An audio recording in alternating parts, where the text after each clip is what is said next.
Ang kwentong ibabahagi ko ngayon ay ang karanasang hinding-hindi makakalimutan ni Vina habang siya ay nabubuhay. Isa ito sa mga pinagsisisihan niya na ginawang maling desisyon. Taong 2018 yon. Nagsimula ang lahat nang dalhin ang dalaga ng kanyang nobyo sa pinagbibilhan nito ng mga antique collections. Nakasimangot pa noon si Vina habang papasok sila sa loob ng isang antique shop. Ayaw na ayaw pa naman niyang pumupunta sa mga ganoong lugar. Kaya lang ay hindi naman niya matanggihan ang nobyong si Sergio.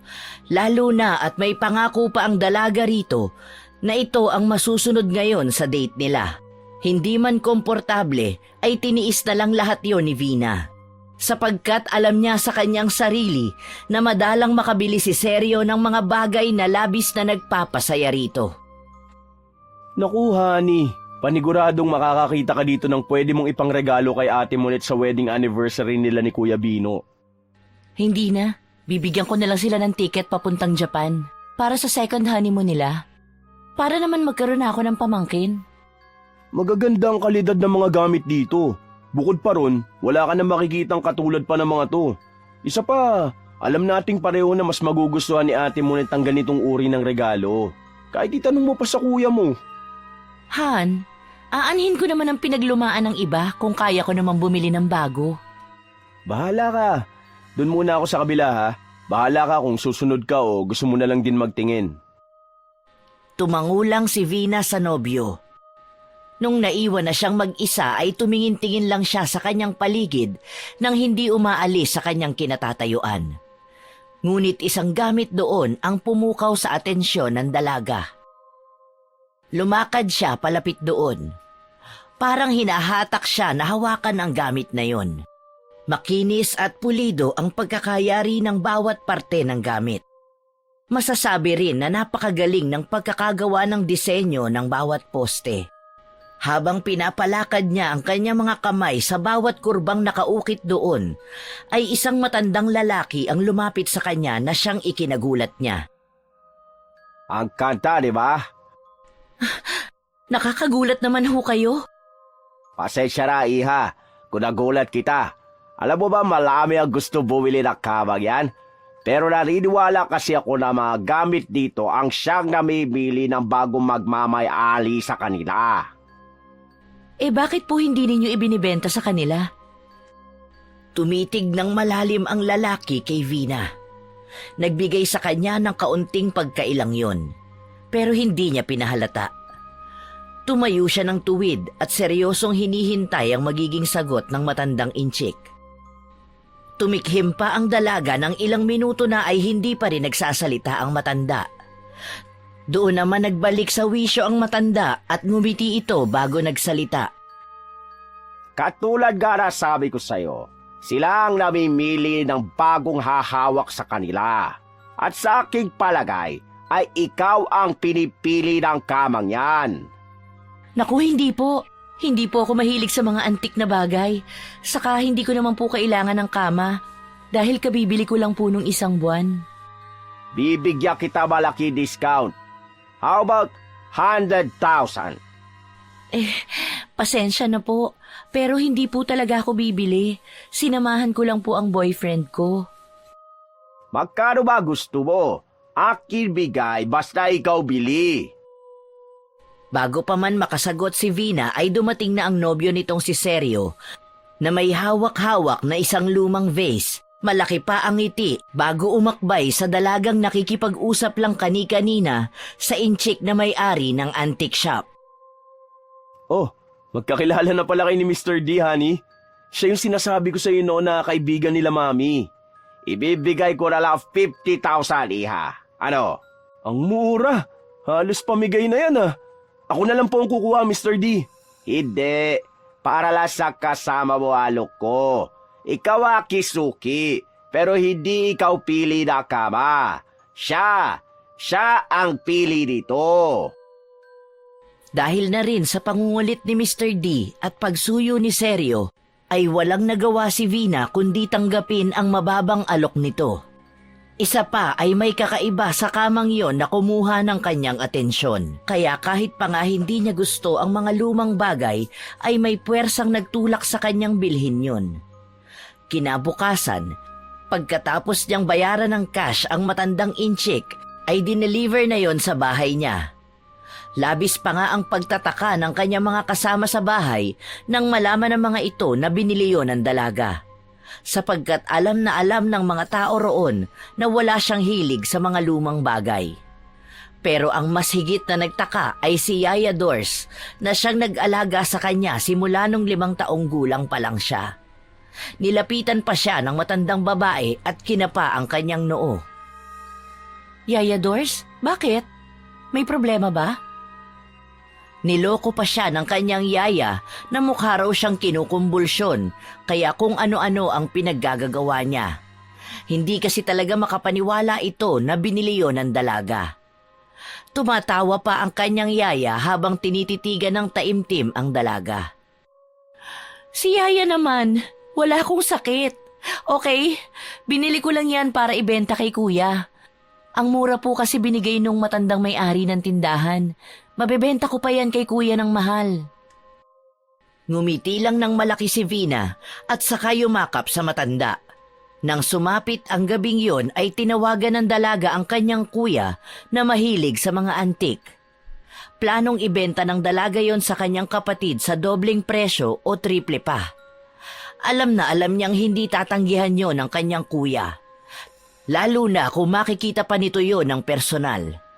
Kung hindi nga lang luma yun ay hindi na niya ibebenta dahil sa ganda at uniqueness nito. Muli ay hinaplos niya ang poste ng kamang ngayon ay nasa loob na ng kanyang silid sa loob ng bahay. Manghang-mangha pa rin dito ang dalaga. Trust me, Kuya Bino. Magandang klase talaga to. Hindi ka magsisisi. Patingin nga ako. Baka mamaya ginugulangan mo na naman ako, ha? Grabe ka naman. At kailan naman kaya kita niloko? Di madalas pa sa lagi. Napaismid naman si Vina sa sinabi ng kanyang Kuya Bino. Kung kaya iniharap na lang niya ang kamera sa kama at patuloy na kinukumbinsi ito na bilhin na lang yun. Kitang-kita naman ng dalaga ang interes sa mga mata ng kanyang kausap. Kaya mas lalo niya pa itong kinumbinsi. Napangiti ng malaki ang dalaga sa sunod na sinabi ng kausap sa kabilang linya. Pupunta ako dyan bukas para makita namin ang ate mo ang kama. Magkano nga ulit yan? Total, magkapatid naman tayo. 80,000 na lang sa'yo. Magkano naman ang komisyon mo? Wala ah. Presyo na nga lang yan ang pagkakabili ko eh. Ako pa talaga, ha? Kilala kita.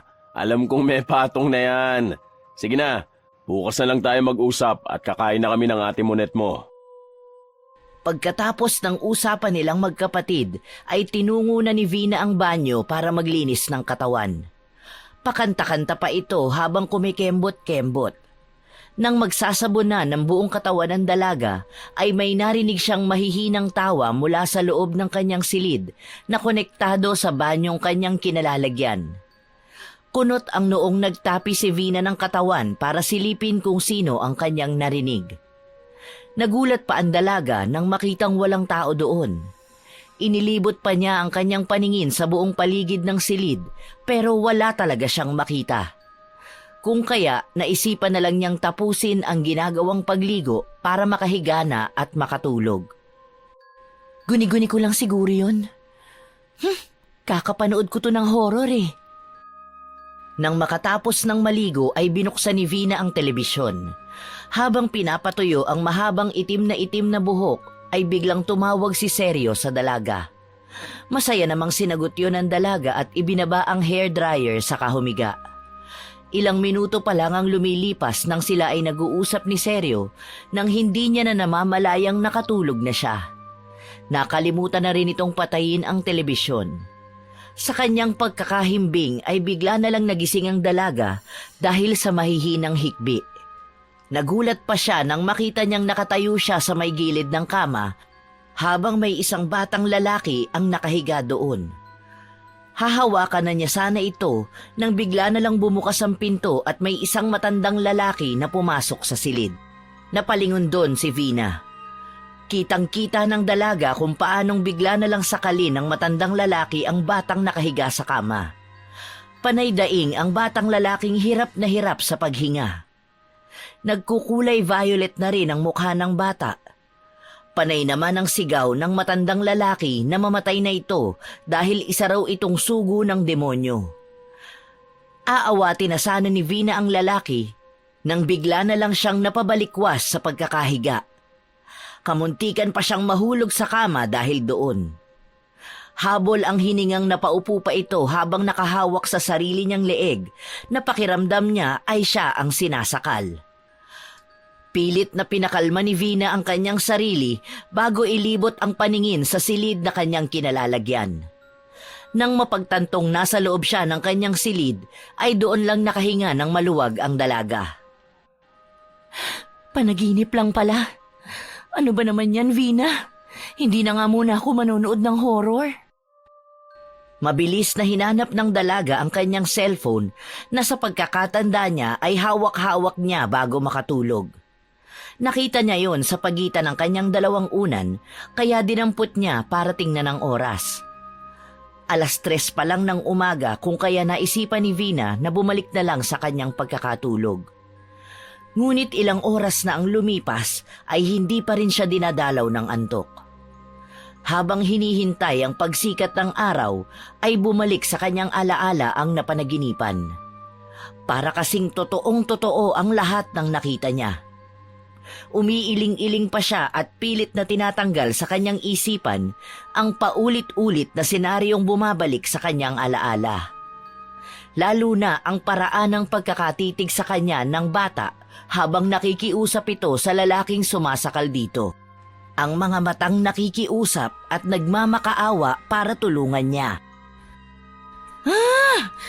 Nakakainis na panaginip. Bakit ba hindi ka mabura-bura sa isip ko? Hindi naman marami ang kinain ko kanina, kaya imposibleng binangungot ako dahil sa kabusugan. Ay, nakakabaliw!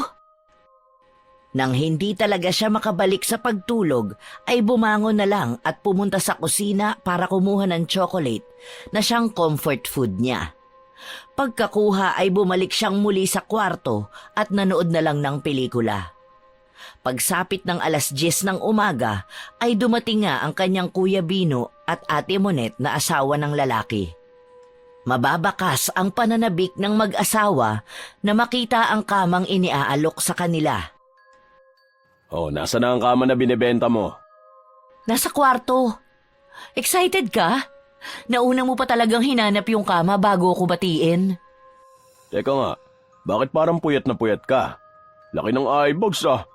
Mukha kang panda. O, nasa na yung kama? Kung taasan ko kaya ang presyo nun, grabe ka sa akin, kuya. Ito naman, di na mabiro. Nangyari ba kasi sa'yo? Nagising kasi ako kaninang madaling araw, tapos hindi na ako nakatulog ulit. Naku, baka dinadalaw ka ng mga multo nila mami kasi pasaway ka. Tara na nga sa taas para makita nyo na yung kama. Tinalikuran ni Vina ang kanyang Kuya Bino at Ate Monet. Nangunguna ang dalaga sa pag-akyat papunta sa silid. Nang nasa tapat na sila ng kwarto ng dalaga, ay sinadya niyang bagalan ang pagbubukas ng pintuan. Ikinainis naman yon ni Bino. Habang si Monet ay kalmado lang na nakahawak sa braso ng asawa. Nang tuluyang mabuksan ang pinto ay nanlaki kaagad ang mga mata ni Ate Monet na hindi naman napansin ng magkapatid. Wow, ang ganda! O diba? Ikaw lang ang walang bilib sa akin eh. Unang sulyap pa lang sa kama ay namangha na kaagad si Bino na siya namang nagpangisi kay Vina. Humakbang ang lalaki papasok sa kwarto ng kapatid para makita ng buo ang kama. At para na rin mahawakan ang mga nakaukit doon. Lingid sa dalawa ay namumutla na si Monet at hindi na gumagalaw sa kanyang kinatatayuan. Akmang hahawakan na ni Bino ang poste ng kama na nasa paanan, ay patakbong nilapitan ito ng asawa at hinila palayo doon. Tumingin naman ang lalaki sa kanyang asawa nang may pagtataka. Dahil sa hindi nakakapagsalita si Ate Monet, ay sumenyas lang ito sa asawa kung ano ba ang gusto nitong sabihin. Bagay na hindi naman naiintindihan ni Vina. Pero nagkaroon ng ideya ang dalaga base sa sagot ng kanyang kuya. Babe, praning ka lang. Kagabi lang masabi ka pa sa akin makita ang kama, di ba? Ikaw pa nga nangungulit kaninang umaga na pumunta na tayo kaagad dito. Ano ba nangyayari sa'yo? Sumesenyas pa si Bino sa kanyang asawa habang binibigkas ang mga salitang yon. Sapagkat patid ng lalaki na hindi nakakaintindi ng sign language ang kapatid na si Vina na ngayon ay pinapanood lang silang mag-asawa. Nang hindi na makatiis ang dalaga ay nagtanong na ito sa kanyang kuya. Bakit po Kuya Bino? Anong problema ni Ate Monet? Mabigat daw ang nararamdaman niya sa kama Ha? Ang galing naman ni Ate Monet manghula. Mabigat talaga yan, Kuya Bino. 6 na katao ang bumuhat niyan para lang maipanikyan dito. Alam mo, kinahihiya kitang kapatid sa mga joke mong ganyan. Siyempre hindi yun ang ibig niya sabihin. Alam mo ba ang pinagmula ng kama? Kung sino at anong nangyari sa dating may-ari niyan? Kailangan pa ba yun? Ang cringy ha? Iiling-iling si Bino sa naging sagot ni Vina. Ipinaliwanag nito sa nakababatang kapatid ang lahat tungkol sa pag-alam ng history ng isang bagay, lalo na kapag napaglumaan na ito ng ibang tao. Personal na opinion lang yun ni Bino pero nais nitong matuto si Vina sa mga ganoong bagay, lalo na kung bibili ito ng antik. Nang mapansin ni Bino na mukhang walang interes ang kapatid sa kanyang mga sinasabi, ay muli itong bumaling sa asawa na titig pa rin sa kama. Nanlalaki pa ang mga mata nito at parang natatakot. Nagtanong ang lalaki kay Monet kung bakit ganon ito kung makatitig sa lumang kama. Sumenyas ito sa kanyang asawa. Hinihintay naman ni Vina kung ano ang sasabihin ng kanyang kuya na alam niyang itatranslate ang sinasabi ng asawa nito. May kakaiba kang nararamdaman sa kama? Para kang sinasakal? Hindi mo gusto ang vibe na naibibigay nito dahil... Ano? Sumpa? Babae? Ha? Baka naman na...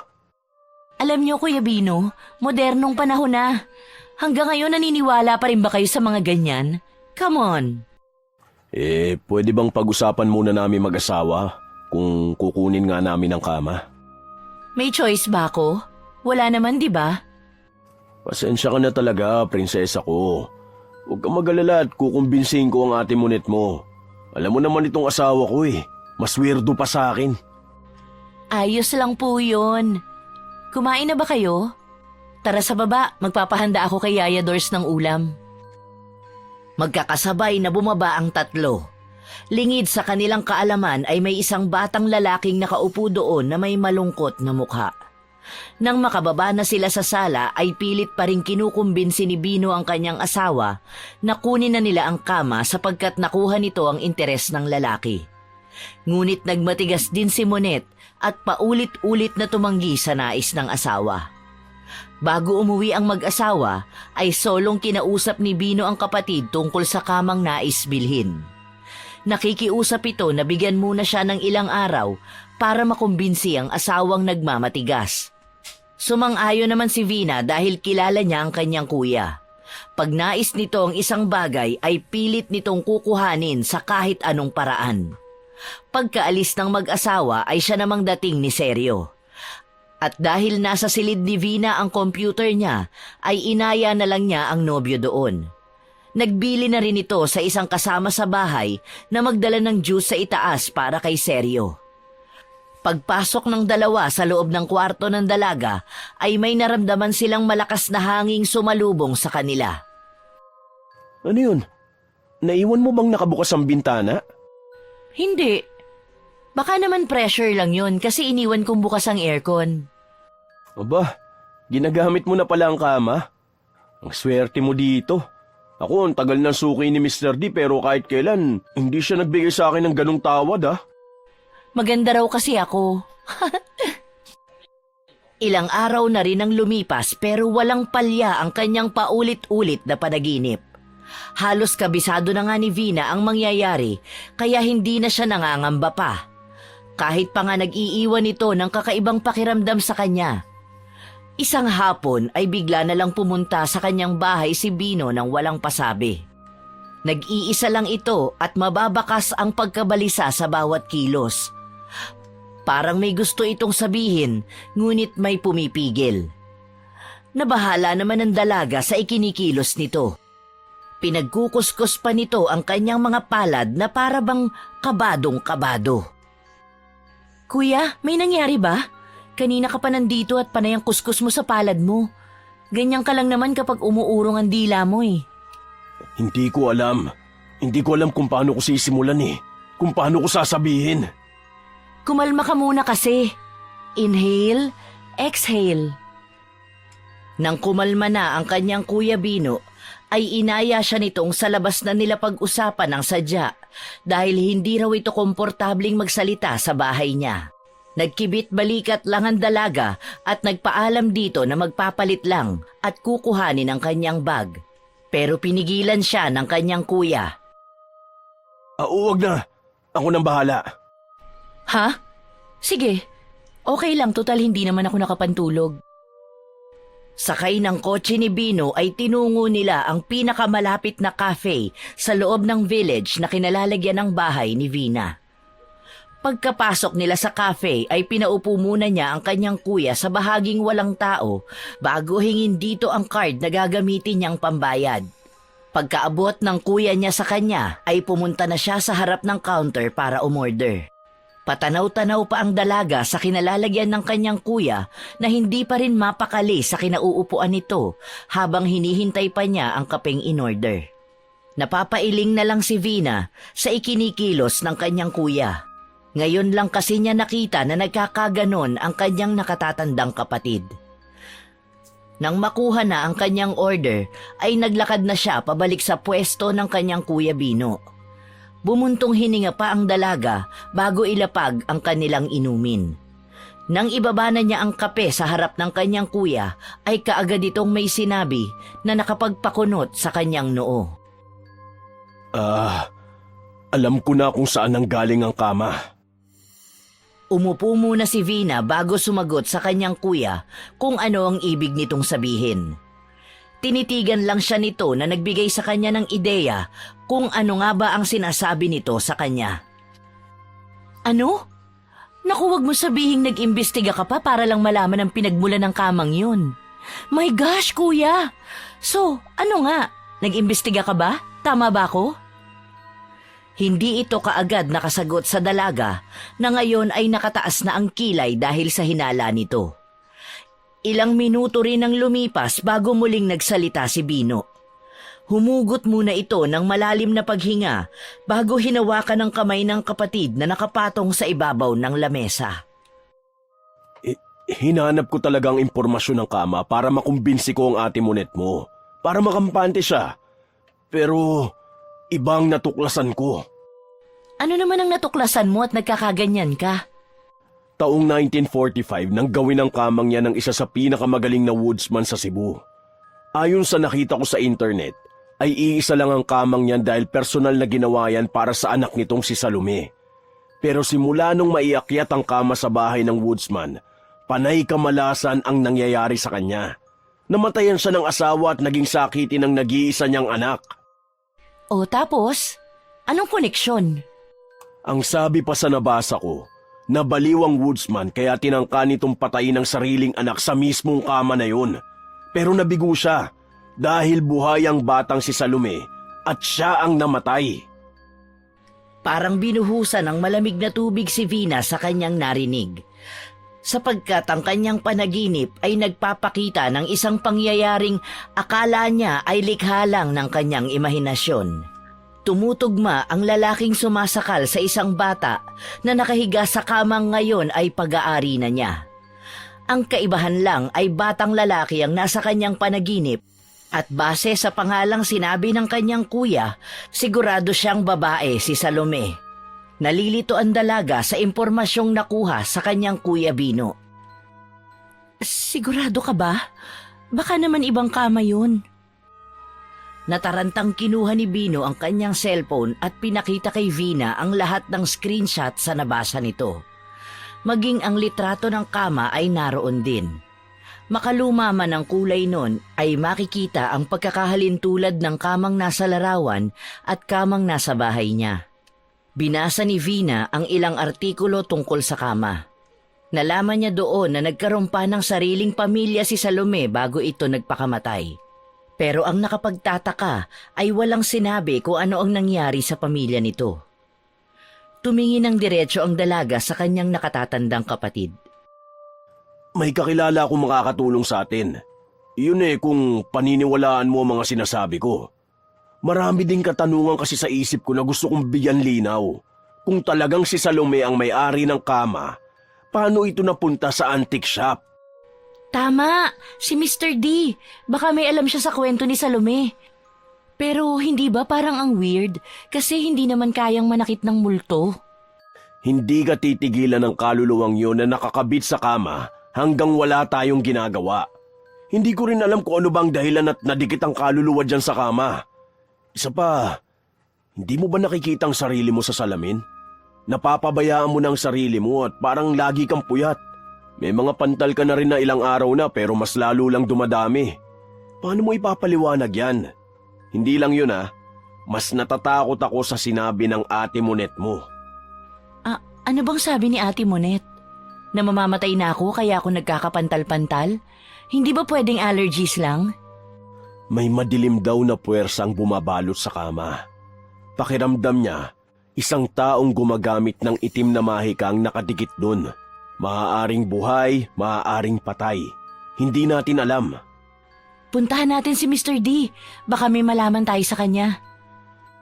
Yun nga ang ginawa ng magkapatid. Hindi na rin naisipan ni Vina ang dumaan pa sa bahay para magpalit. Tumawag lang ito sa kanyang nobyo na may lakad sila ng kanyang nakatatandang kapatid. Halos 1 oras din ang biniyahe nila bago nila narating ang antique shop ni Mr. D. May pagmamadaling pumasok ang dalawa sa loob ng tindahan matapos maiparada sa harap nito ang kanilang sinasakyang kotse. Pagpasok pa lang nila ay kaagad na nakita nila si Mr. D. Mabilis na nilapitan nila ang matandang inchik. Mr. D, naaalala niyo pa po ba ako? Oo! Ikaw bili ro kama! Ako nga po. Ikaw ba bili uli? Meron ako dito tokado, kalakalating lang. Yung ba gusto mo tignan? Ang totoo po niyan iba po ang pinunta ko rito. May gusto lang po kaming malaman tungkol sa kama at kay Salome. Ang ngiti sa labi ng matandang inchik ay nabura nang marinig ang sinabi ng lalaki.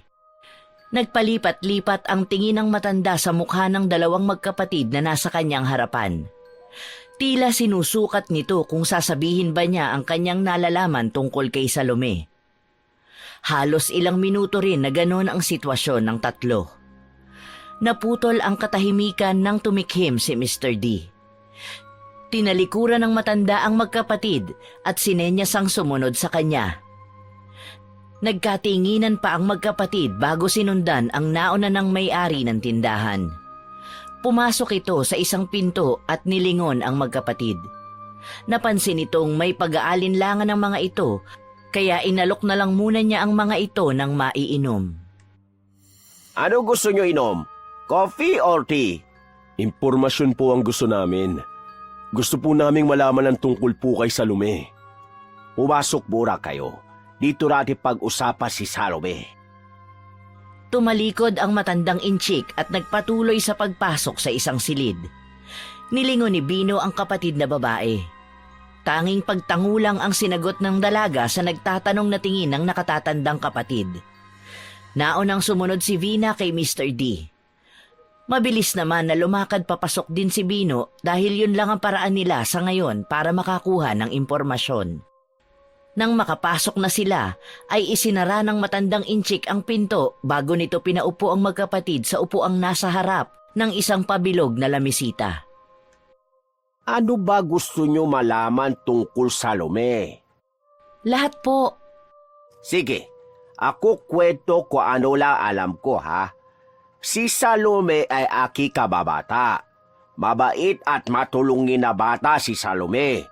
Madalas tulong siya sa kanya nanay kapag gamot pasyente. Habang kanya tatay naman, kilala bilang makaling na manlililok. Ito gawa kama para sa Salome. Ito gawa kakaiba disenyo para isa anak niya na babae. Sila saya pamilya, bait nanay at mapagmahal tatay. Pero lahat nagbago simula patay nanay niya. Ano pong ibig niyo sabihin? Patay nanay niya dahil sa sakit.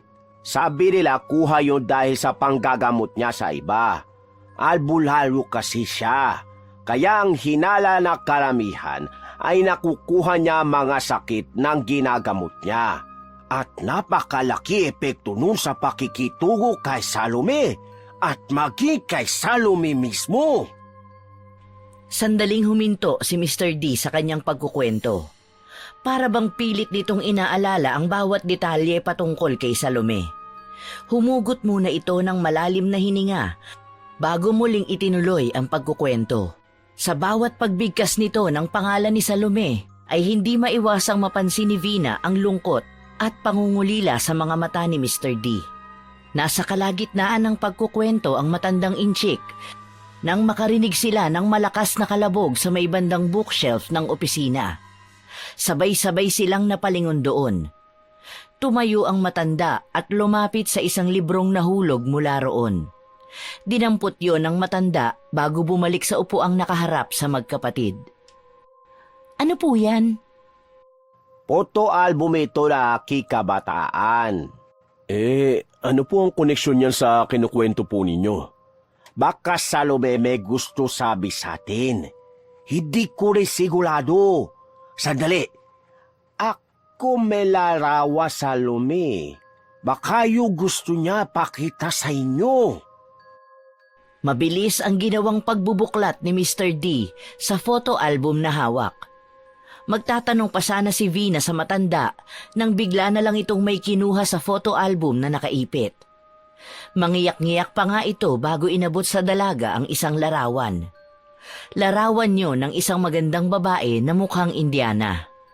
Nakangiti pa ito habang nagtitinda ng mga gulay na sa palagay ni Vina ay sa isang palengke. Yan, Salome. Napakaganda kanyang ngiti. Yan huli larawan Salome bago siya patay sa mismo araw din na yan. Paano po kayo nagkaroon ng larawan niya? Ako mahal si Salome kahit kami noon ay bata pa. Kaya ako balik Pilipinas para kanya. Aking plano aya siya kasal. Pero ako huli na kasi siya may asawa at anak nang makabalik ako. Kaya kahit kaibigan latigi niya sa akin, lagi ako tulong sa kanya. Tanda ko pa sabi ko kuha siya litrato. Sobra saya ni Salome ng alaw na yan. At kisada papadevelop yan para sa nalalapit niya kaalawan. Ngunit malupit ang tadhana. Ako hindi bigyang pagkakataong maibigay ang regalo. Tatangu-tangu lang ang magkapatid.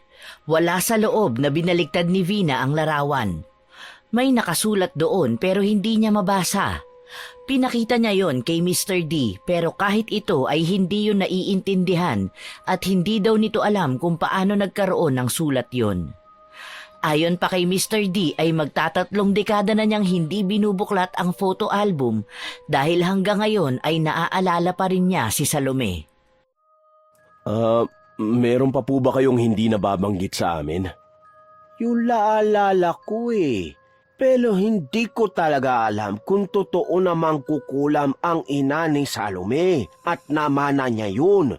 Pero sa 5 anak humawak sa kama ni Salome, simula dating yun dito, ikaw pa lang ang hindi nagbalik ng kama at nagtanong sa akin tungkol sa kanya. Bakit daw po nila binabalik? Sabi nila ito malas, kaya balik na lang nila. Sa'yo ba? Sa tingin ko po dahilan na lang nila yon. Kasi panay swerte po ang pumasok sa akin, lalo na pagdating sa pera. Maraming salamat po Mr. D sa impormasyon. magpapaalam na rin po kami dahil baka hinahanap na po ako ng asawa ko eh. Tumayo na rin si Vina at nakipagkamay kay Mr. D. Doon lang napansin ng matanda ang mga pantal sa kamay ng babae. Tinitigan niyo ng matanda at sinenyasan si Vina na umupo muna at may kukunin lang siya. Nalilito man ang dalaga ay pinagkibit-balikat na lang niya yon at muling umupo. Ilang saglit pa ay bumalik si Mr. D na may dalang maliit na boteng may lamang likido, kahoy at parang maliliit na ugat. Hiningi nitong muli ang kamay ng dalaga at masunuri naman niyang iniangat ang kanyang kamay at ipinatong yon sa kamay ng matanda. Inalog muna nito ang bote at nakisuyo kay Bino na buksan yon. Nang mabuksan na ay isinawsaw niya doon ang isang daliri at ipinahid sa kamay ni Vina na may pantal. Malamig yun at parang nanunuot sa balat ng dalaga. Ano po yan? Ito lang is huli regalo sa akin, Salome. Mabuti na lang may natira pa. Tagal ko na to gamit pag ako sakit. Mabisa ito lalo na sa mga sugat at mga sakit sa balat. Akin kasi pansin na hindi normal allergies ang nasa kamay mo. Salamat po. Ngumiti lang si Mr. D at muling tinakpan ang bote. Tumayo na si Vina sa kinauupuan nang iaabot sa kanya ng matanda ang bote ng langis. Tinanggap naman yon ng dalaga bago sila tuluyang lumisan ng kanyang kapatid sa antique shop. Habang nasa loob ng sasakyan pabalik sa tinitirhan ng dalaga, ay pinag-uusapan ng magkapatid ang mga sinabi ni Mr. D. Sa tingin mo, totoo kaya ang sinabi ni Mr. D na mangkukulam ang nanay ni Salome? Pero kung mangkukulam ang nanay niya, paanong nanggagamot to? Parang may kulang sa binigay sa ating impormasyon ni Mr. D. Hindi ko rin alam, kuya. Hindi kaya asawa at anak ni Salome ang nakikita ko sa panaginip? Malalaman natin yan. Sa ngayon magpahinga ka na muna at mag-uusap kami ng ate mo kung kailan tayo pupunta dun sa kakilala namin. At please lang, tigilan mo nga ang kakakamot dyan. Sobrang kati kasi talaga ng buong katawan ko, kuya. Parang mas lumalala. Kamay ko nga lang ang hindi nangangati eh. Biglang napapreno si Bino sa sinabi ng kapatid. Ipinagtaka naman yon ni Vina, kung kaya tinignan niya ito nang nakataas ang kilay. Nagulat palalo ang dalaga nang bigla siyang hablutin ng kanyang kuya Bino. Binuksan nito ang ilaw sa loob ng sasakyan at saka inilislis ang manggas ng kanyang suot na malaking t-shirt. Halos maduwal ang lalaki nang makita kung ano ang nasa braso ng kapatid. Ang kaninang maliliit na pantal ay lumaki ng bahagya at gumagalaw-galaw pa na parang may buhay na laman sa loob. Natulala naman si Vina nang makita rin yun. Wala naman kasi siyang ibang nararamdaman kundi ang pangangati lang. Ano yan? Hindi malaman ni Vina kung paano sasagutin ang katanungan na yon ng kanyang kuya. Dahil kahit siya ay naguguluhan din at hindi makapaniwala sa nakikita. Tumitig lang si Vina kay Kuya Bino niya na nanlalaki ang mga mata. Para bang doon niya mahahanap ang kasagutan tungkol sa kanyang mga pantal. Nang hindi pa rin nagsasalita si Vina, ay mabilis na kinuha ni Bino ang kanyang cellphone at kinuhanan ng larawan at video ang dalaga. Nanginginig pa ang kamay nitong ipinadala ang mga yon sa kanyang asawa na si Monet na mas may higit na kaalaman sa mga hindi kayang ipaliwanag ng mga normal na tao. Huwag ka mag-alala. Hindi ka namin papabayaan ng ate Monet mo, Vina. Makinig ka kay kuya, ha? Doon ka muna sa amin para mabantayan kita. Tanging pagtangulang ang isinagot ng dalaga. Hinawakan muna ni Bino ang kamay ng kapatid at pinisilyon bago nagmaniobra papunta sa bahay nito at ng kanyang asawa. Halos paliparin na ng lalaki ang kanyang sasakyan, makauwi lang ng mabilis sa kanilang bahay. 1 oras din ang biniyahin nila bago makauwi sa bahay nila Bino at Monet. 1 busina naman ang ginawa ni Bino para pagbuksan siya ng gate ng kanilang kasambahay. Tumatakbo namang lumabas si Monet at ito mismo ang nagbukas ng gate para sa kanila. Pagkapasok ng sasakyan sa loob ay bumaba agad si Bino Pero parang wala pa rin sa wisyo si Vina na nananatiling nakaupo sa loob ng kotse. Nag-aalala namang kinatok ni Monet ang bintanang katabi ni Vina. Parang doon lang ito natauhan at bumaba ng sasakyan. Pagkababa ay kaagad itong yumakap ng umiiyak kay Monet na sobrang nag-aalala rin para rito. Tara sa loob. Kuya Bino, anong gagawin ko? Ano tong nasa katawan ko? Sa loob na natin pag-usapan yan. Huwag ka na mag-alala. Gagawin ni Kuya ang lahat para makahanap tayo ng kasagutan. Inalalayan ni Monet si Vina papasok sa bahay ng mga ito. Inakyat nila ang dalaga at dinala sa kwartong katabi lang ng silid nilang mag-asawa. Nang maipasok na doon si Vina, ay muling lumabas si Monet para kuhanan ito ng pamalit na damit sapagkat nais daw ng dalaga na maligo. Nagbabaka sakaling mabawasan ang pangangati nun. Naiwan naman sa silid ang magkapatid. Sa ngayon, magpahinga ka na muna. Mag-uusap kami ni Ate Monet mo kung pwede na ba natin puntahan yung kakilala naming manggagamot. Huwag ka na masyado mag-isip ha.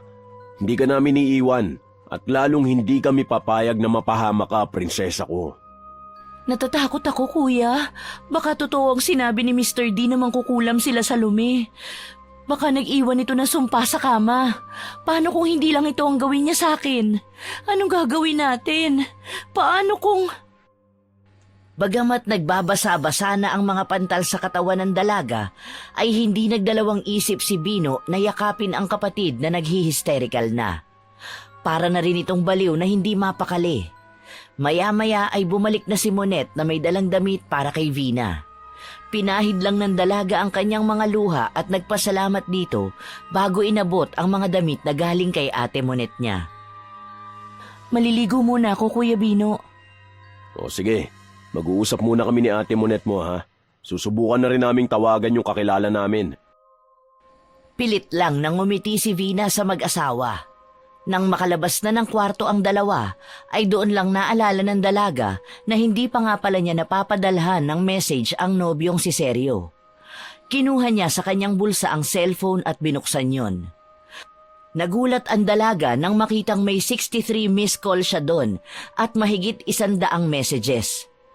Unang binuksan ng dalaga ang messages. Nanggaling ang mga mensahe kila Yaya Dors at Sergio.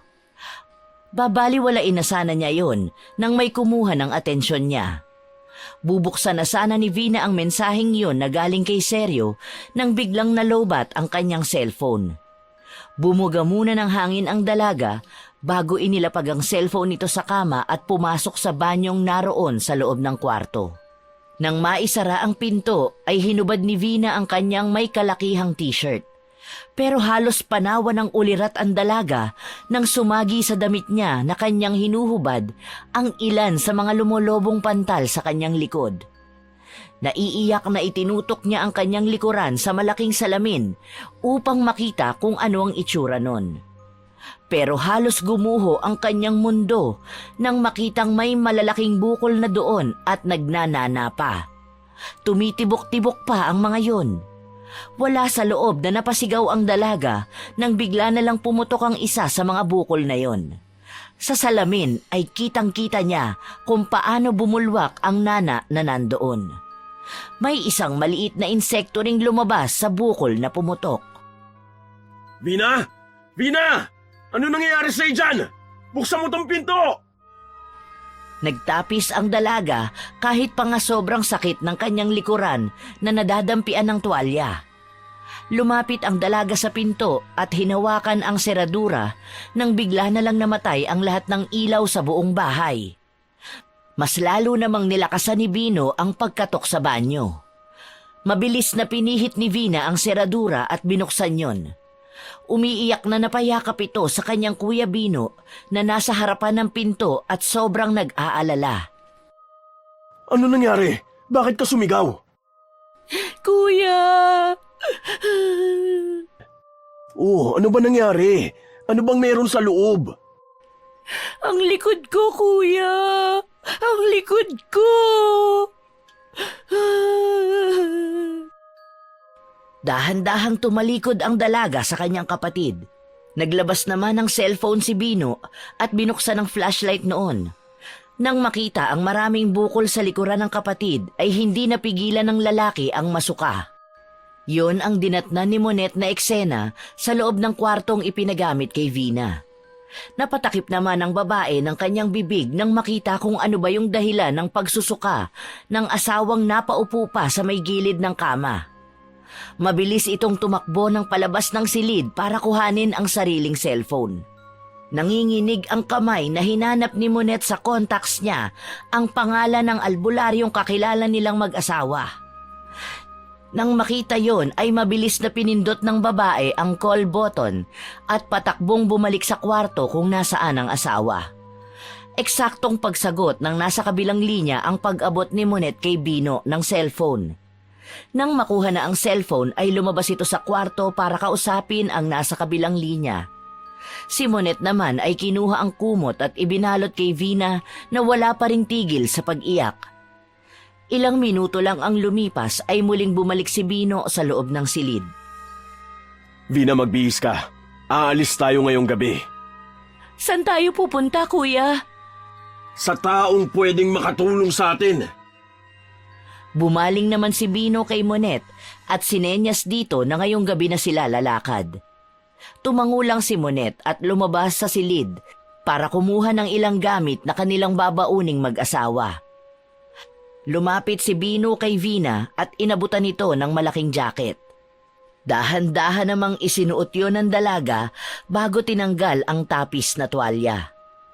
Mabuti na lang at hindi pa niya nahuhubad ang kanyang pang-ibaba.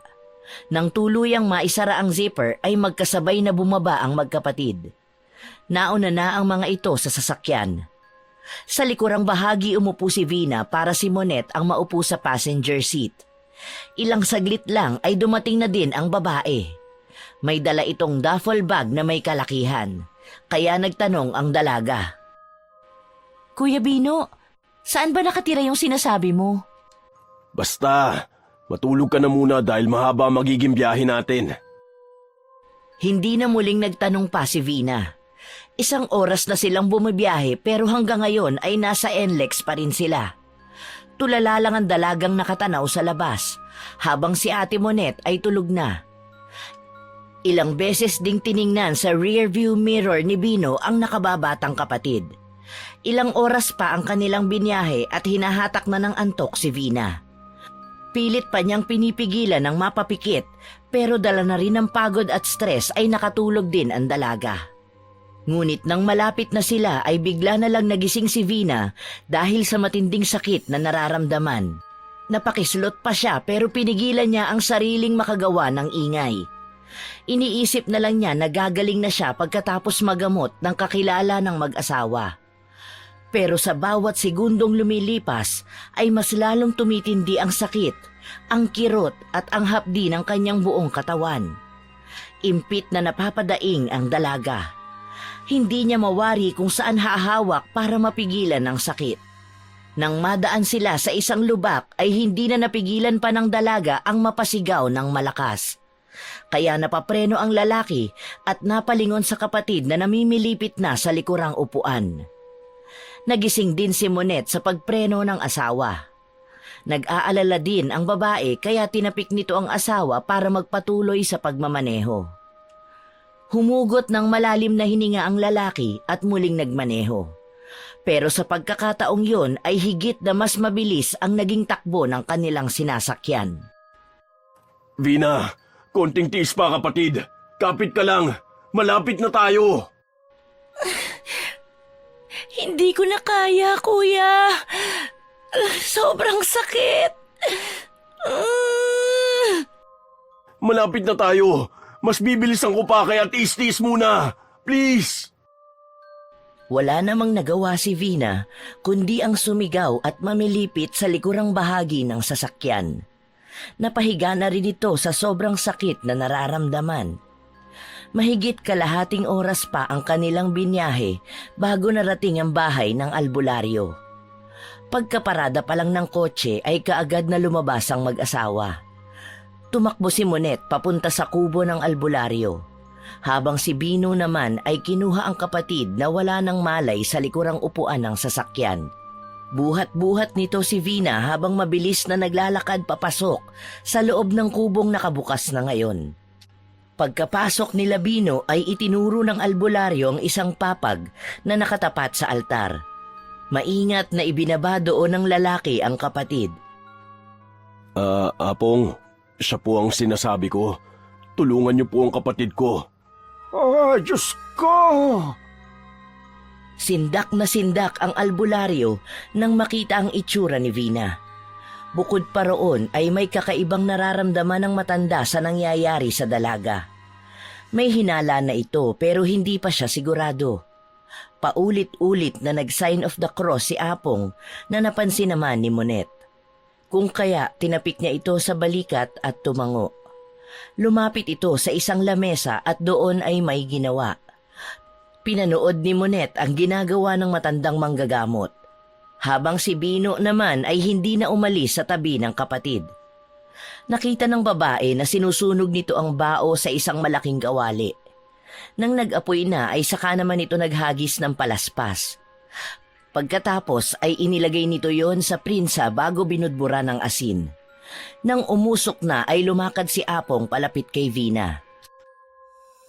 Gumilid ka muna, iho! Sinunod naman yon ng lalaki. Si Apong naman ay umikot sa buong paligid ni Vina. Nang matapos ito ay binaba ng manggagamot ang kanyang hawak sa paanan ng dalaga bago bumalik sa lamesa. Kinuha nito roon ang isang maliit na palangganang stainless at isang kandila. Ipinahawak nito kay Monet ang palanggana bago lumapit sa altar at doon ay umusal ng isang dasal saka sinindihan ang kandila. Pagkatapos noon ay bumalik na ito sa pwesto ni Vina. Buong pangalan? Vina Tolentino po. Umusal muna ito ng isang dasal na hindi naiintindihan ng mag-asawa bago itinapat ang nakasinding kandila sa palangganang may tubig. Pinapatak doon ng manggagamot ang natutunaw na kandila. At halos mamutla ito sa nakikita gayong hindi pa tapos ang kanyang ginagawa. Kahit may nakikita na si Apong ay pinagpatuloy pa rin ito ang nakagawian para na rin maging klaro ang resulta. Pero nang kuhanin nito ang nabuong imahe sa tubig ay kaagad na nabitiwan yon ng matanda. Napaatras pa ito at napaupo sa nakita. Naging alerto naman si Bino at inalalayan ang matanda. Apong, ayos ka lang po ba? Ano po bang nakita ninyo sa kapatid ko at napaatras po kayo? Hindi ko kaya ito. Barang ang dumadali sa kapatid mo. Mahihirapan tayo dahil malaki ang pinaguhugutan ng gumagawa nito. Kung kulam lang ay kakayanin ko. At sa tanda kong ito baka mauna pa ako sa kapatid mo. Parang awa niyo na po. Tulungan niyo po ang kapatid ko. Malalim na bumuntong hininga si Apong at tinitigan ang lalaking nagmamakaawa. Sa huli ay walang nagawa ang matanda kundi ang tumulong sa mga ito. Hindi naman kasi totoong hindi niya kaya. May isang problema lang kaya naisa na niya itong tanggihan. Yun ay dahil mataas na uri ng mambabarang ang makakasagupa niya. Sige, susubukan ko. Pero hindi ako mangangako. Kailangan ko rin ang tulong niyo ng asawa mo. Sige po, kahit ano po gagawin ko para sa kapatid ko. Mapanganib ang ating gagawin. Sigurado kung sa oras na simulan kong ritual, may masamang mangyayari. Makakaya niya ba kaming protektahan ng iyong kapatid habang isinasagawa ko ang pagre-ritual? Gagawin ko po ang lahat para sa kapatid ko. Handa po ako, pero kaya ko po mag-isa. Ayoko madamay ang aking asawa. Kung ganon ay magpahinga na muna kayo. Kakailanganin mo ng lakas para sa ating isasagawa. Kayo po. Maghahanda na ako para sa ritual. Kailangan ko rin pumunta muna sa bundok bago natin simulan ang lahat. Iginiyaan ni Apong ang mag-asawa sa isa pang papag na nasa loob ng kubo. Mas higit na malaki yon kumpara sa papag na pinaghigaan nila kay Vina.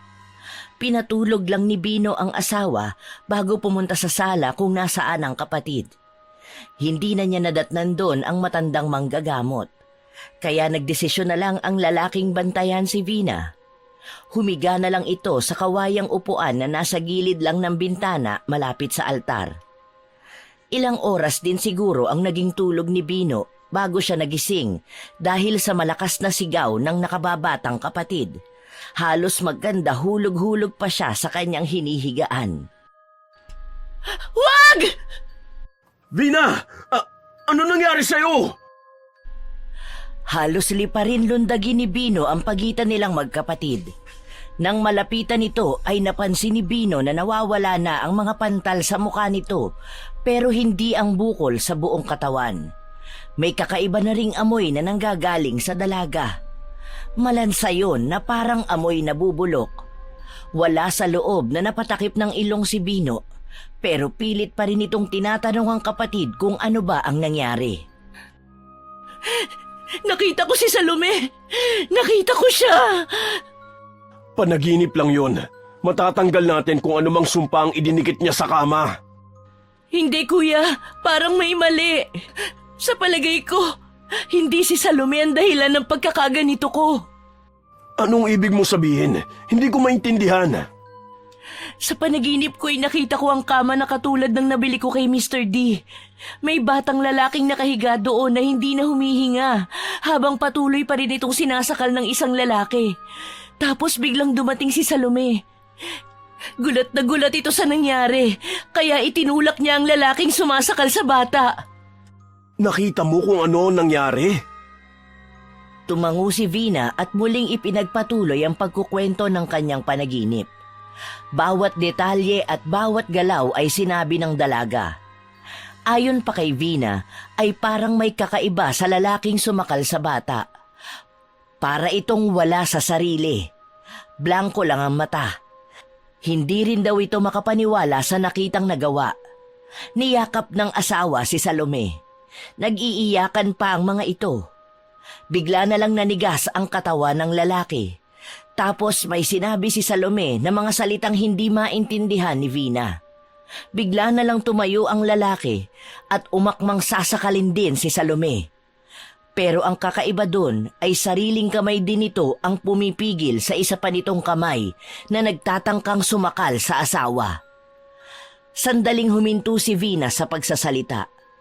Tila inaalala nito ang sunod na eksenang nasaksihan sa panaginip. Tama, nang tumakbo ang lalaki para makalayo kay Salome, ay bigla na lang dinampot ni Salome ang may kalakihang gunting na nasa drawer. Lumakad ito palapit sa pinto pero lumipad lang ang babae pabalik sa gilid ng kama. Ang vision ko ay nakafocus lang kay Salome. Pero bago lumipad palapit sa kanya ang gunting, ay may sinabi siya. Anong sinabi niya? Wang? Lang? Muwang? Hindi ko matandaan basta may NG sa dulo. Yun lang ba ang sinabi niya? Sigurado ka? Kung ganun nga nangyari, may posibilidad na kinulam ang pamilya niya. Hindi ko pa rin Hindi na naituloy ni Vina ang kanyang sasabihin nang bigla na lang siyang nanigas. Pakiramdam niya ay kinukuryente ang buo niyang katawan. Naisa na niyang humingi ng tulong sa kapatid pero bigla na lang siyang nablangko. Lalapitan na sana ito ni Bino nang bigla na lang nangisay ng sobra ang kapatid na babae. May kulay berdeng likido ring lumalabas sa bibig ni Vina. Dahil doon ay naistatwa ang lalaki. Hindi nito malaman kung lalapit ba siya o hindi. Yun naman ang eksenang nadatnan ng matandang manggagamot. Mabilis nitong ibinaba ang mga dala at tinakbo ang kinaroroonan ng dalagang nagkikisay sa ibabaw ng papag. Hinawakan nito ang dalaga sa pulsuhan pero mas lalo lang lumala ang sitwasyon ni Vina. Nagpuputukan na rin ang ilang bukol sa kanyang braso. Mabaho ang amoy nun pero hindi yun alintana ni Apong. Napabitiw siya sa pagkakahawak sa dalaga at tinawag ang nakatatandang kapatid nito na nakatayo ilang di pa lang sa kanila. Ngunit parang wala itong naririnig. Tulala lang ito at nanlalaki ang mga matang nakatitig sa kapatid. Napapailing na lang si Apong at binalikan ang mga gamit na inilapag lang sa sahig dahil sa pagkataranta. Hinalungkat nito ang mga gamit at nang makuha ang kailangan ay patakbong bumalik sa papag na kinahihigaan ni Vina. Mabilis ang naging kilos nito. Dumakot ito ng abo sa isang lalagyan at isinaboy yon kay Vina. Ilang minuto lang ay kumalma na ang katawan ng dalaga. Nawalan din ito ng malay. Hinihingal na nilapitan ng matanda si Bino at tinapik ito ng may kalakasan sa balikat. Doon lang bumalik sa wisyo si Bino. Ito na nga ba ang kinakatakot ko?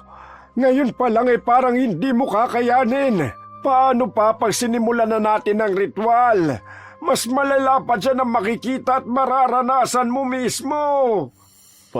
Pasensya na po kayo, Apong. Nabigla lang po ako. Nag-uusap lang po kasi kami kanina tapos bigla na lang siya napahiga. At yun na po, nangisay na siya. Hindi ko po talaga alam ang gagawin ko eh. Tatapatin na kita. Walang kasiguraduhan kung maililigtas natin ang kapatid mo. Pero alam kong kaya nating mapawalang bisa ang barang na ginagawa sa kanya. Sisimulan ko na ang trabaho ko. Gawin mo rin ang sinabi mo kung gusto mong matapos na to. Habang hinihintay nilang mag-agaw ang liwanag at dilim, ay pinag-usapan nila kung paano ang kanilang gagawin mamaya. Nabanggit ni Apong sa mga ito na kakailanganin muna nilang makausap ang nangbabarang kay Vina. At kung hindi nito aalisin ang ginawa sa dalaga, ay doon lang nila isasagawa ang pag-oorasyon. May inabot din ito sa mag-asawang Bino at Monet. Kwintas yun na may palawit na buto ng kung ano. Kaagad na isinuot ni Bino ang kwintas na yon habang si Monet naman ay tinitigan lang yon. Simula nang nagising ang babae ay may napapansin na si Bino dito na kakaiba. At napansin din yun ni Vina na ngayon ay nanghihina na. Ate Monet, ayos ka lang po ba? Kinalabit naman ni Bino ang asawa at isinenyas dito ang tanong ni Vina. Sumenyas naman pabalik ang babae. Ilang minuto na ang lumipas at hindi pa rin natatapos ang pag-uusap ng mag-asawa. Mas lalong nagtaka ang dalaga dahil doon. Kaya hindi na siya nakatiis at tinawag ang atensyon ng nakatatandang kapatid. Kuya Bino! Kuya! Ano pong sabi ni Ate Monet? May babae daw siyang nakita sa panaginip niya at pinipilit siyang lumapit dito. Pero may biglang lumitaw sa pagitan nila na malaking itim na ahas. Sinubukan daw siyang tuklawin ng ahas, kaso maagap ang babaeng nakaputi na tumatawag sa kanya. Niyakap daw nito ang ahas at sabay na naglaho ang mga ito. Ha? Paano naman nalaman ni Ate Monet na tinatawag siya ng babaeng nakaputi? Di ba hindi nakakarinig si ate? Yun nga daw ang pinagtataka niya. Dahil rinig na rinig daw niya ang malamyos na boses ng babae. Ang mas pinagtataka pa daw ng Ate Monet mo, parang nakaharap lang siya sa sarili niya pero alam niyang hindi naman daw sila magkamukha. Humanda na kayo. Sisimulan na natin. Hinarap naman ni Bino at sinenyasan ang asawang pumasok na muna sa kwartong tinulugan nito. Mabilis namang sumunod ang babae. Nang maiwan na silang tatlo ay nagbilin ang matandang manggagamot na hawakan si Vina. Ginawa naman yon ng lalaki. Itinaas ni Apong ang isang halamang hindi pamilyar kay Bino. May binubulong ito habang pinapagpagpagpag sa dalagang nakahiga. Pagkatapos nitong tumungo ng 3 beses ay pinalakad nito ang halaman sa braso ni Vina. Nabigla si Bino nang nagsisigaw ang kapatid. Pero iba ang boses na lumalabas. Tumigil ka! Masakit! Sino ka? Ano ang kasalanan sa'yo ng dalagang ito? Wala kang pakialam, matandang hukluban! Huwag mo akong pakialaman! Ganon? Etong sa'yo! Kitang-kita ni Bino na namimilipit at nagliliyad ang kapatid na babae kahit dinadampi-dampi lang ni Apong ang halamang hawak nito sa braso at binti ng dalaga. Sumusuka na rin ang itim na likido si Vina. Nagpupumiglas ito at binibigyan ang matandang manggagamot ng masamang tingin. Sasagutin mo ang mga tanong ko o tutuluyan kita? Hindi mo ako kaya. Mas malakas ako sa'yo at di hamak na mas may alam. Kaya huwag ka nang makialam sa personal naming buhay. Peste ka! Sisiguruhin kong magsasama tayo sa impyerno! Hindi ka talaga sasagot, ha? Heto pang sayo! Bigla na lang may idiniin ang matandang manggagamot sa noo ni Vina. Umuusok pa yon. Mas lumakas din ang sigaw ng kung sino man ang nangbabarang sa dalaga. Ilang minuto ring nakikipagmatigasan ito hanggang sa sumuko na rin. Sasagot! Sasagot na ako! Ngayon, sabihin mo sa akin kung bakit mo binabarang ang dalaga at kung sino ka. Ako si Lori. Ipinabarang lang siya sa akin. Bakit siya ipinabarang sa'yo? At sino ang nagpabarang? Si Mr. D. Siya ang nagpabarang. Bino, kilala niyo ba si Mr. D? Nagulat man si Bino nang marinig ang pangalan ni Mr. D ay hindi siya nagduda doon. Noong nagkukwento pa lang ito sa kanila ay nararamdaman na niyang may kakaiba sa matandang inchik. Hindi nga lang siya sigurado kung ano. Pero ngayon ay naguguluhan pa rin siya kung bakit nito ginawa yon sa kanyang kapatid. Siya po yung binila ni Vina ng kama. May-ari din po siya ng antique shop. Pero bakit po ba niya ipinabarang ang kapatid ko? Yan ang aalamin natin. Lori, sabihin mo sa akin kung ano ang sinabi sa iyo ni Mr. D para barangin niyo si Vina. Dahil kadugo nila si Miguel. Ang lalaking ipinagpalit sa kanya ni Salome. Yun lang ang alam ko. Ang sumira sa pangarap niyang pamilya. Gusto kong tanggalin mo ang nilagay mong barang kay Vina. Dahil kung hindi ay papatayin kita. Oo. Tatanggalin ko na pero palayain mo muna ako. Tinanggal ni Apong ang bato sa pagkakadikit sa noo ni Vina. Pagkatapos nun ay biglang nawala ng malay ang dalaga. Lupaypay ang katawan nito at punong-puno ng itim na likido ang damit. Napaupo naman si Bino na parang hapong-hapo. Kailangan nating maghintay ng kaunting oras. Pero may kailangan pa akong gawin para masiguro nating tutupad sa usapan ng mambabarang. Base pa lang sa pangalan ay parang mayamang tao ang nakabangga ninyo. At hindi basta-basta. May mga mambabarang na nababayaran. Mga mukhang pera. Ang ibig niyo pong sabihin, hindi pa tapos ang lahat? Hindi pa magaling ang kapatid ko? Oo, pero sisiguruhin nating tutupad siya sa usapan. Sa tingin ko ay hindi kalakas ang mambabarang si Lori. Maiwan muna kita dito. Kung ano man ang mangyari, sabuyan mo ng abong ito si Vina. Iniabot ng matanda kay Bino ang isang lalagyan na mayroong abo bago ito nagtungo sa harap ng altar. Pinapanood lang ng lalaki ang bawat kilos ng matanda. Lumuhod si Apong at may bagay na inilagay sa kanyang harapan. Doon naman biglang lumabas si Monet. Nakatunghay din ito sa matanda. Nag-usal ng dasal si Apong bago nagsindi ng kandila. Nang muling lingunin ni Bino ang asawa, ay nag-sign of the cross ito at parang nananalangin din. Malakas naman na bumigkas si Apong. Benedictionem, sa ngalan ng Diyos Ama at ng kanyang mga anghel na ikaw ay maging banal at ibigay ang aking hiling sa ngalan ng kabanal-banalang pangalan ni Adonai. Amen. Pagkatapos nitong bigkasin yun, ay dinampot ng matandang manggagamot ang kandila. May mga ibinubulong ito sa kandila na hindi naman marinig ni Bino. Nang hipa nito ang sindi ng kandila, ay bigla ring nagdilat ng mata si Vina. Tinawag nito ang nakatatandang kapatid na nanonood pa rin sa ginagawa ni Apong. Dahil naman sa gulat ni Bino ay nasabuyan niya ng abo sa mukha si Vina na siyang ikinaubo ng dalaga. Bagamat nang hihina pa, nagawa pa ring magbiro ng kapatid. Pwe! Lalasunin mo ba ako, kuya? Vina, wala na ang mga bukol mo. Ha? Anong sinasabi mong wala na? Ito pa. Hindi natapos ni Vina ang kanyang sasabihin nang itaas niya ng bahagya ang kanyang braso para sana ituro sa kuya ang bukol doon. Bigla na lang naglaho yun, pero may mga bakas pa rin sa kanyang balat.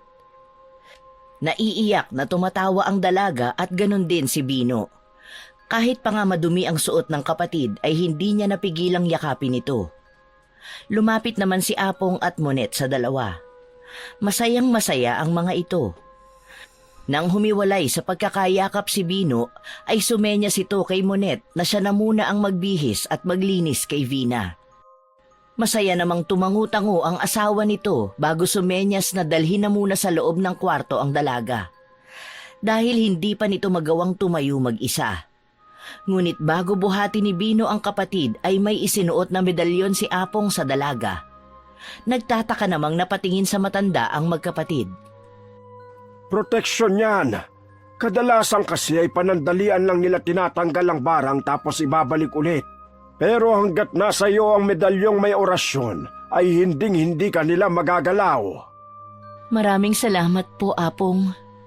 O sige na, linisan nyo na siya at maghahanda ako ng makakain natin. Tutulungan ko na po kayo. Dadaling ko lang po sa kwarto si Vina. Lumipas ang araw na yon na puno ng tawanan sa loob ng kubo ng manggagamot. Kinabukasan ay nagdesisyon ang tatlo na bumalik na sa Maynila. Pero bago sila umalis, pinilhan muna ng isang sakong bigas, mga delata, noodles, prutas at mga frozen food ang matanda dahil ayaw nitong tanggapin ang perang iniaabot nila. Ayon pa rito ay bawal daw silang tumanggap ng pera. Kaya ang plano ni Vina ay babalik siya doon kasama si Sergio para dalhan na lang ito ng mga stock niya. Maraming salamat po sa tulong ninyo, Apong. Utang ko po ang buhay ko sa inyo. Tungkulin naming tulungan ang nangangailangan. Basta tandaan mo lang na huwag mong ilalayo ang medalyon sa katawan mo, ha? Opo. Nang makapagpaalam na ay bumiyahe na rin ang tatlo pabalik sa Maynila. Habang nasa biyahe ay panay ang kwentuhan ng magkapatid. Sumigla na si Vina at panay ang pagpapahinto kay Bino sa mga drive-thru na nadadaanan. Ilang oras pa ay nasa harap na sila ng bahay ni Vina. Kapansin-pansin na madilim ang buong bahay kung kaya nagtaka ang magkapatid. Bakit nakapatay ang lahat ng ilaw? Pinagbakasyon mo ba sila, Yaya Dors? Hindi. Saka naiwan ko sa bahay niyo ang cellphone ko, di ba? Paano ko sila pagbabakasyonin? Sasamahan kita pagpasok. Sabay na bumaba ang magkapatid. Sinubukan pa nilang tawagin si Yaya Dors kahit nasa harap pa lang sila ng gate na nakaawang pa. Nagkatinginan sina Vina at Bino nang mapagtantong may mali doon. Hinila ni Bino ang kapatid papunta sa likuran nito at saka patingkayad na naglakad palapit sa harap ng front door. Nang marating nila ang pinto sa harapan ay lumapit si Vina sa isang malaking paso na nasa gilid at may kinuha sa likuran nun.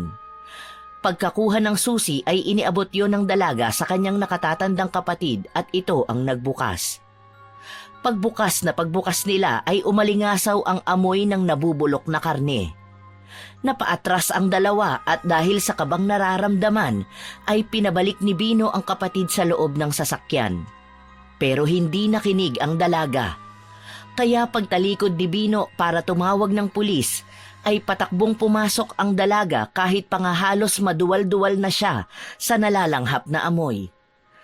Ang unang pinuntahan ng dalaga ay ang silid ni Yaya Dors, pero hindi niya nakita doon ang matandang babae na nag-alaga sa kanilang magkapatid.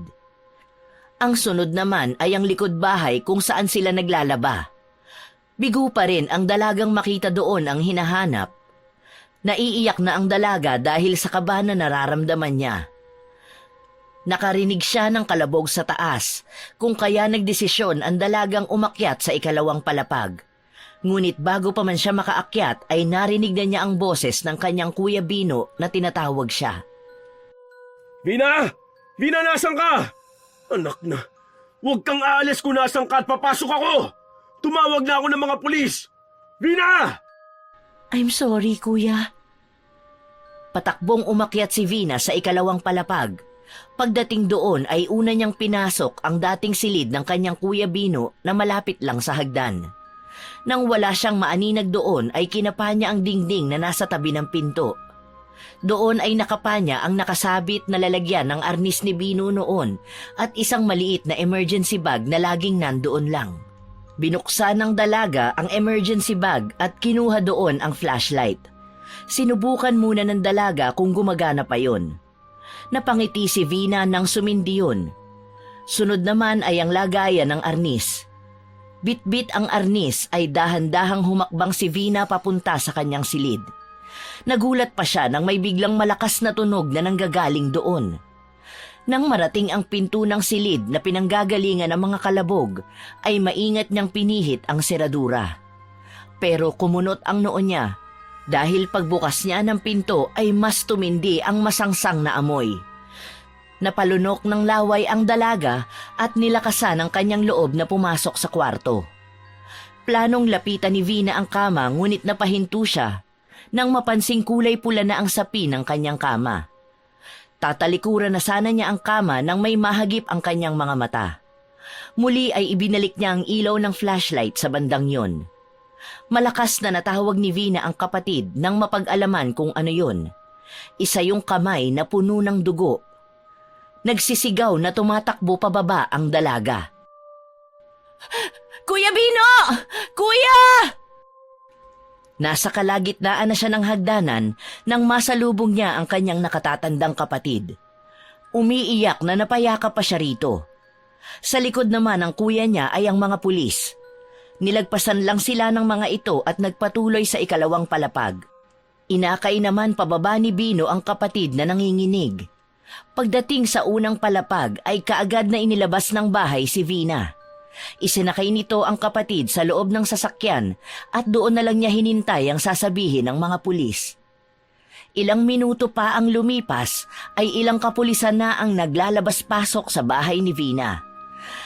Ilang sandali pa ay may pulis na lumapit kay Bino. Napansin yon nang tumahan ng si Vina kaya ibinaba niya ang bintanang salamin. Ayon sa pulis ay 3 katawan ang nakuha na magkakapatong sa kama. 2 babae at 1 lalaki. Pare-parehas na nabubulok ang laman ng mga ito. Ayon pa sa pulis ay may mga nakuhang pagkakakilanlan ng mga yon. Halos gumuho ang mundo ni Vina nang marinig ang pangalan ng kanyang kasintahan. Gumaling nga siya pero nawala naman si Yaya Dors at si Sergio. Bago sila tuluyang umuwi kila Bino ay dumaan muna sa presinto ang magkapatid para magbigay ng statement sa pagkakatagpo nila sa mga bangkay. Lumipas ang ilang araw at wala pa ring malinaw na impormasyong maibigay ang mga investigador tungkol sa nangyaring krimen. Nahihirapan silang makabuo ng konklusyon at hindi maipaliwanag ang tunay na nangyari. Nagpasya ang magkapatid na sa oras na matapos ang kasong ito ay agad silang babalik kay Apong upang alamin kung ano ang pinakamabuting paraan upang idispatcha ang kamang nagdala ng kamalasan kay Vina. Umalis na ang dalaga sa kanyang bahay, bit-bit ang desisyon na pipilitin na niyang kalimutan ang masasamang nangyari sa nakaraan at magsisimulang muli ng panibagong buhay.